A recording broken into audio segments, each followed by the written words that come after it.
नमस्कार, मी पंजाब डक. मी आहे सोनाली बॉर्डर मध्ये, नेपाळ आणि भारताची बॉर्डर आहे. तर या ठिकाणी महाराष्ट्रातल्या शेतकऱ्याला सर्वप्रथम आनंदाची बातमी देणार आहे. महाराष्ट्रातल्या सर्व शेतकऱ्यासाठी आनंदाची बातमी. या वर्षी महाराष्ट्रातल्या शेतकऱ्याची मिरगी पेर होणार आहे, म्हणून ही सर्वप्रथम शेतकऱ्यासाठी आनंदाची बातमी. राज्यात सांगायचं झालं तर 7, 8, 9, 10, 11, 12 जूनच्या दरम्यान राज्यात मोसमी पाऊस येणार आहे, म्हणून हा अंदाज महाराष्ट्रातल्या सर्व शेतकऱ्यांनी लक्षात द्यायचा. आजच्यानं कंप्लीट आज आहे 28 मे 2026. आजपासून कंप्लीट 9 दिवस शिल्लक राहिले शेतीचे कामे करण्यासाठी. शेतकऱ्याला विनंती की तुम्ही काय करा, या 9 दिवसामध्ये शेतीचे कामे करून घ्या, कारण की राज्यामध्ये 7, 8, 9, 10, 11, 12 दरम्यान मोसमी पाऊस बरसणार आहे, म्हणून हा अंदाज लक्षात घ्यायचा.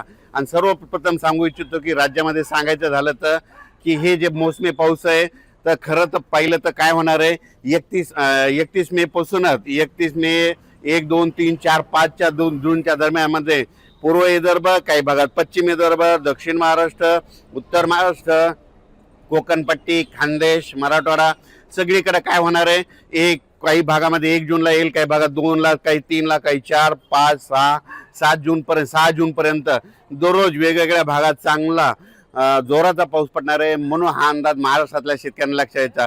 पण हे 6 जूनपर्यंत पाऊस पडल्याच्या नंतर त्याच्या पाठोपाठ लगेच मोसमी पाऊस येणार आहे आणि 31 आणि 1 तारखेला केरळमध्ये मान्सून दाखल होणार आहे आणि केरळमधून कंप्लीट 5 ते 6 दिवसामध्ये ते महाराष्ट्रात येणार आहे, म्हणून ही सर्वप्रथम महाराष्ट्रातल्या शेतकऱ्यासाठी आनंदाची बातमी.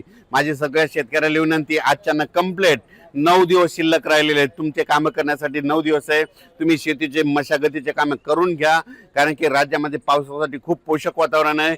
इतकं वातावरण असं कधीच पोषक नसतं, पण काय झालं, यावर्षी उन्हाची तीव्रता जास्त असल्यामुळे यावर्षी खूप पोषक वातावरण तयार झालं. आणि यावर्षी सगळ्यात महत्त्वाचं यावर्षी लवकर पेरणीचा योग आहे. मिरगी पेर होणार आहे.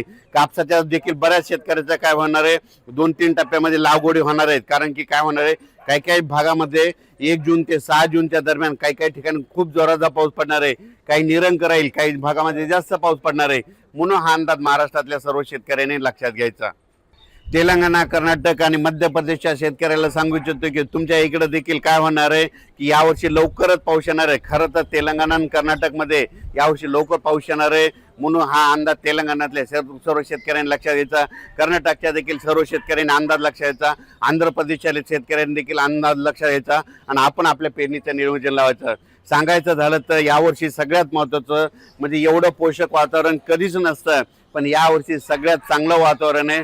मी म्हटलं होतं ना, 2026ला शेतकऱ्याची पिकं चांगली येणार.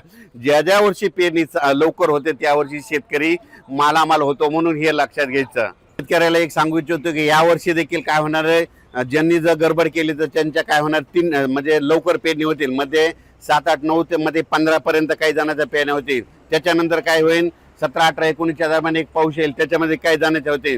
त्याच्यानंतर 25 ते 30 मध्ये एक पाऊस येणार, मोसमी पाऊस त्याच्यामध्ये होतील. आणि याच्यातून जर काही उरले तर मग ते 7 जुलैच्या दरम्यान जाते. पण यावर्षी मात्र पेरणीचा खूप चांगला योग आहे, म्हणून अंदाज लक्षात. उत्तर महाराष्ट्रात देखील काय होणार आहे, 1, 2, 3च्या दरम्यान चांगला पूर्व मोसमी, खरं तर ते मोसमी पाऊसच असतो, म्हणून हे अंदाज लक्षात यायचा. म्हणून हे लक्षात यायचं, चांगला पाऊस पडणार आहे. पण परिस्थिती अशी आहे की 7 जून नंतर जे पाऊस यायला ते पाठीमागून मोसमी पाऊस आहे, म्हणून ही सर्वप्रथम शेतकऱ्यासाठी आनंदाची बातमी. उत्तर महाराष्ट्रातल्या शेतकऱ्याच्या आनंदाची बातमी. घाटमाता कोकण परिसरातल्या शेतकऱ्यासाठी आनंदाची बातमी. त्याच्यानंतर विदर्भातल्या शेतकऱ्याची खास करून आनंदाची बातमी.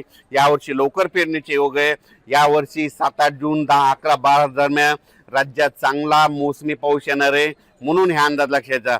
पण हे मोसमी पाऊस येण्याच्या अगोदरच 31, 1, 2, 3, 4, 5, 6 जूनपर्यंत दररोज महाराष्ट्रातल्या वेगवेगळ्या भागामध्ये, विदर्भ, पूर्व विदर्भ, पश्चिम विदर्भ, दक्षिण महाराष्ट्र, उत्तर महाराष्ट्र, कोकणपट्टी, खानदेश, दररोज वेगवेगळ्या भागात विखुरलेल्या स्वरूपाचा पाऊस पडणार आहे, म्हणून हा अंदाज सर्व शेतकऱ्यांनी लक्षात घ्यायचा. अचानक वातावरण बदल झाला तर लगेच एक मेसेज दिला जाईल.